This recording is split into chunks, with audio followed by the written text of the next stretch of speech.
Hello, Dragonfly Swarm.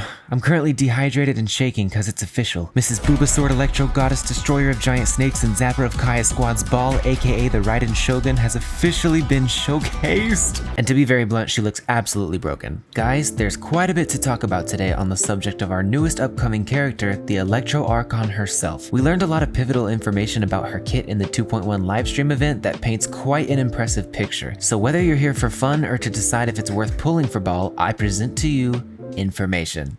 It's cooler than it sounds. To start things off very straightforward, I really believe Raiden will become known as the best sub DPS in the game for a couple of kit reasons. Her elemental skill casts an Eye of Stormy Judgment that apparently deals AoE electro damage attacks in tandem with your active character, kinda like C6 Fischl. It's also worth noting that this ability also increases the active character's elemental burst damage while it's up. Her elemental skill alone gives me the impression that she's going to turn characters like Eula, Childe, and Yoimiya into absolutely broken units, and yes, I did say Yoimiya. I'll elaborate later. But first, let's talk about her elemental burst. That rhymed. Raiden's burst puts her into an active state where she wields a sword that deals electro damage per normal attack. Important notes about this are as follows. All of her normal attacks with this sword count as burst damage, making the emblem of Severed Fate quite an obvious must-have set for her. But beyond that, her attacks while in this state also recharge the energy of party members, making her an insane rotation-focused character as well as a godly off-field sub DPS. Raiden's passives also promote her use of energy recharge stats, as her first passive grants an increased electro damage based on her energy recharge, as well as an increase in the amount of energy you give to your team with her burst attacks, also based on her energy recharge. This type of scaling mixed with the way her kit is designed turns Raiden into an all-in-one character, literally.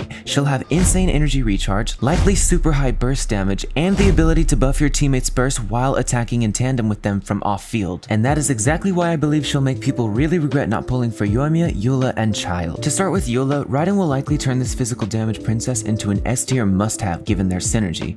Raiden's ability to apply electro damage with her skill allows Eula to freely focus her combos while shredding physical resistance, and once her burst explodes, the damage is all increased by Raiden's E. But once her burst is down, Eula becomes significantly less useful until it's back up, so that's also where Raiden comes in. Switching to Raiden to use her burst will allow you a makeshift temporary main DPS while also quickly recharging Eula's burst without ever having to put her back on the field, and then you just press Raiden's E again and repeat the cycle. Given the similarity in how their kits function, Childe is in the same boat as Eula. His rotations and synergy with Raiden will allow him similarly massively increased potential. But what I really want to talk about is Yoimiya. I honest to God believe that Raiden was designed with Yoimiya in mind because she solves so many of Yoimiya's drawbacks perfectly. For example, using Raiden's elemental skill in tandem with Yoimiya's allows her to utilize her trademark overload comp, but what's different about it is that Raiden's attacks are also AoE, allowing Yoimiya to spread her damage much more effectively. On top of this, assuming the burst damage increase that Raiden's skill gives applies to Yoimiya's entire burst, not just the first tick, this will massively increase Yoimiya's off-field damage output when she's on rotation. I'd say the only thing to watch out for with this character combo is that you should wait until Yoimiya's burst ends to use Raiden's burst, because overload will knock some enemies back,